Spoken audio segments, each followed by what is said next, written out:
Welcome back, and what a delight to have back with us our good friend Josh Bernstein. He's a political and issues analysis, and he's also the spokesman for the American Association of Mature American Citizens, better known as AMAC. And by the way, you can go to amac.us. That's the website,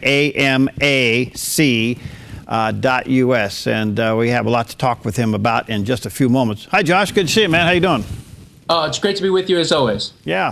Hey, listen, you know, the president issued the gender-neutral bathroom edict a couple of weeks ago, and then he follows up with an appointing a transgender person to head up his advisory council on faith-based and neighborhood partnerships. This is kind of like in your face, isn't it? It is definitely in your face. There's no question about it. I think it's an absolute tragedy. You know, this whole bathroom bill, this whole bathroom phenomenon, if you will, this has never really been about, can this one person use the bathroom over another? I think it's really been about, can we destroy the foundation of our Christian Judeo principles more than anything else? And with the Supreme Court doing the decision that they did with gay marriage, I believe that it's opened up Pandora's box. And this is just the first bit of it. I don't believe that they're going to stop here. Who knows where they're going to go? Who knows what they're going to try to legitimize, if you will? But it's pretty scary to think that a young family could go out to an event and their little boy or little girl needs to use the restroom, and they do as children do. They say that they have to go to the bathroom. Their parents go with them. And as they're walking in, there's a 6-foot-tall, 200-pound man in a dress with an Adam's apple looking over and going to the bathroom with your little boy or your little girl. I think it's sick. I think it's deplorable behavior. And I don't know what happened. I don't know why America hasn't come to their senses yet. And I fear that the worst thing's going to happen because we are a reactionary society. I do wonder, and I hope I'm wrong on this, but it's possible that at some point something bad is going to happen to one of these children, or a lady's going to be raped or murdered or killed or something. And then maybe people will come to their senses and realize that this is a dangerous precedent that we are setting right now. Well, you know, Josh, I know 11 states are coming together to try to stop the president on this, but there isn't any leadership in Congress or the state. And by the way, the state of Oregon's Department of Education was just waiting for the president to do this because moments later they issued their own 12-page policy. Not only does it include bathrooms, but it includes locker rooms. But I am surprised no legislator is challenging the president of abuse of powers. I think people are so wrapped up with the Trump versus Clinton race that they're just concentrating on other things. Meanwhile, you know, Barack Obama has said that he will fundamentally transform America. We are in the last throngs of his presidency, thank goodness.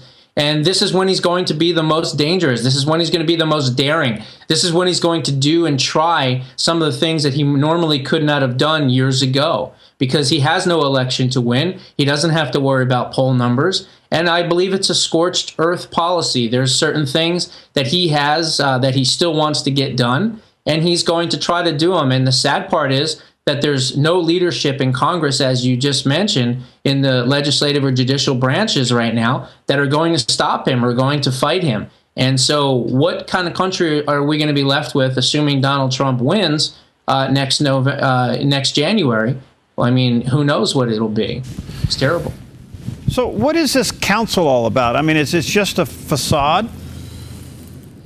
Yeah, I mean, for the most part, I mean, it says faith-based initiatives and things like that. I think it's probably a council put together to have, you know, this person go out there and shame people for having Christian Judeo beliefs and for not accepting this. See, one of the things that the left does is they take a minority and they try to turn it into a majority. And they run around and they say that if you don't agree with our belief system, then you're the racist rather than us, or you're the homophobe rather than us, or the xenophobe, or what have you.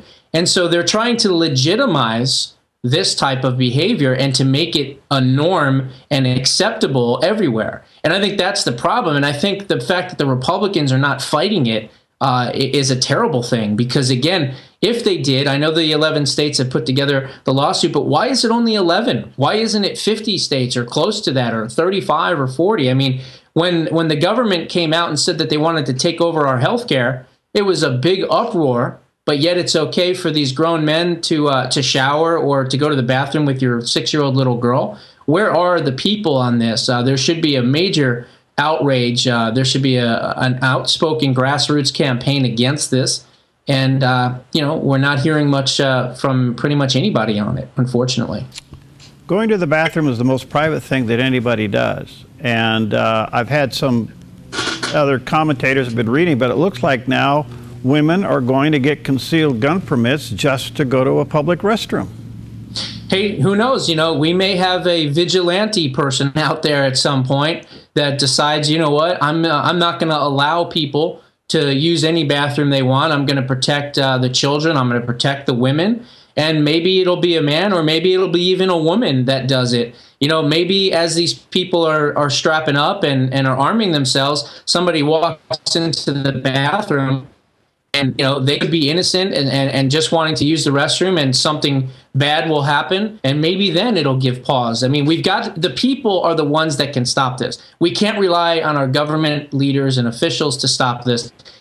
It's the people. And so when we rise up and say that we're not going to take it anymore, then, things can happen and things can change, because politicians want to do one thing more than anything else: stay right where they are as politicians.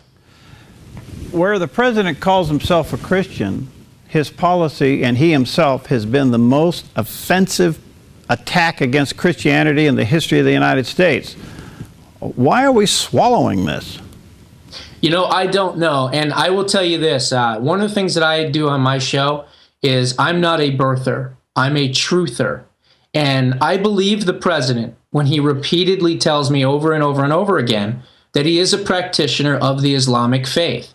He is not a Christian. And for anyone that thinks that he is, they, in fact, are the conspiracy theorists, in my opinion. Because when Barack Obama's wife, Michelle, went to the Washington Press Club, she said, when we went back to our home country of Kenya, a Christian normally wouldn't do that. There are Christians in Kenya, but normally they wouldn't say that.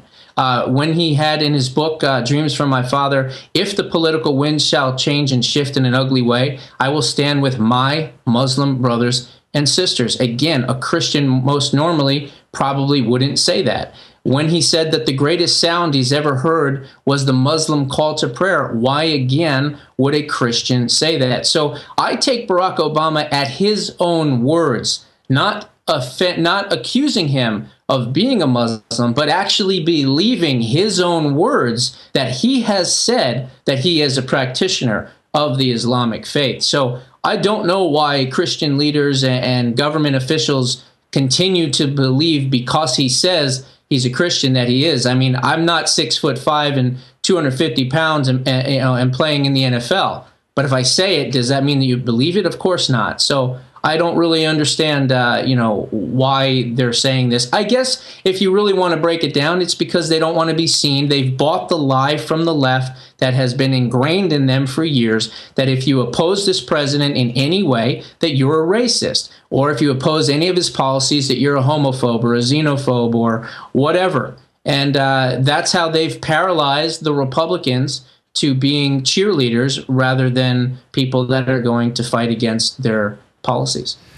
Josh, his policies through his presidency, and especially his foreign policy, is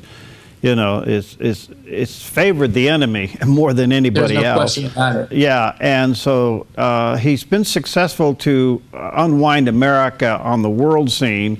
And the remaining months now that he remains in office, it looks like he's trying to unwind homeland through social means.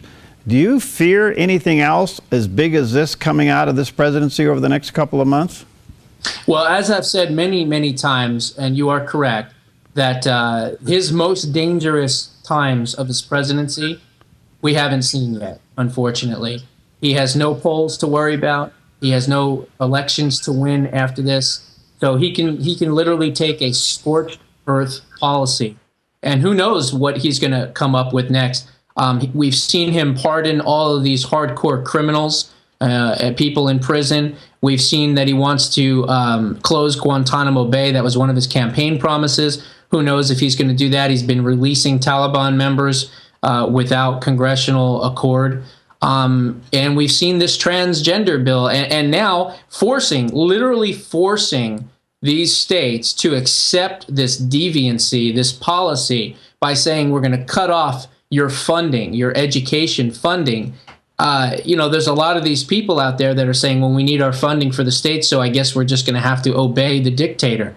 It's horrible. It's terrible. And one thing I will tell you is that hopefully when Donald Trump becomes president, he's going to try to do a lot of things to change things back to the way they were. And he's going to try to do that by not using executive orders. He's going to try to do it through Congress. But the bottom line is, and I hate to say it, we now live in a post-constitutional America run by executive fiat. And we can't just blame Barack Obama for that. We have to look at the fact that the House Republicans and the Senate Republicans, led by Paul Rhinoceros and the Kentucky Fried Chicken, Mitch McConnell, as I like to call him, they have not put up a stopgap against the executive branch. So they are complicit in Barack Obama's behavior. They said, give us the House in 2010. We promise we'll stop them. That didn't work. Give us the Senate in 2012. That didn't work. They've become their biggest cheerleaders. So unfortunately, because they haven't stopped them, the next president's going to have to use executive orders to undo all this stuff. And I'm no fan of executive orders, but after that, they're going to need to do a constitutional amendment to ban executive orders so we never are hijacked by the executive branch ever again. I only got about 2 minutes left, but you lead right into where I want to go, and that is this. Do you think, I know that the big political attention is between Trump and Clinton, and of course Sanders still out there. It'd be interesting if Sanders takes California. But here's the point. You just mentioned it. Do you think that the electorate is going to hold members of the House and Senate accountable during this election cycle and vote some of these guys out just for passing the omnibus bill and giving the president everything he wants? It's a good question. If I had to guess, I would say no. And the reason I would say no is because a lot of people say that Donald Trump is downtrodden on the ticket. They think that, the Republicans aren't going to go out and support him. I don't agree with that. I think that Republicans are jazzed and excited for the most part about Donald Trump, that they're going to vote for those people. They're basically going to award those folks that voted for the omnibus bill and everything else because it'll be a down ticket vote. They're not going to vote for Donald Trump and then vote for Democrats, I don't think anyway, in those states. So I think it'll actually help him. 30 seconds. What happens if Bernie takes California on Tuesday? I think that the superdelegates may have some pause, and it may be a whole different scenario. Not to mention there's another 6 other states there, New Jersey and a bunch of other states. So we'll see what happens. I mean, at the end of the night, if he's surpassed her in some way, which I don't think he will, but if he was able to, then I think those superdelegates that pledge, those 300 to 400 superdelegates, they may take pause and realize that Hillary Clinton is damaged goods. Well, right now, a large portion of her party is rejecting her, There is, 20,000 people are deciding to contest the convention in Philadelphia. Hey, Josh, thanks, man. I know your schedule is tight. I want to say to our viewers, go to amac.us, AMAC, that's an Association of Mature American Citizens, the nation's second largest senior organization. That's the one to join. Thank you, buddy. See you next time. All right, we'll see you next time on Focus Today. I'm Paulina Leiser, producer of Focus Today. Thank you for watching this video, and make sure to check our other videos at theDove.us.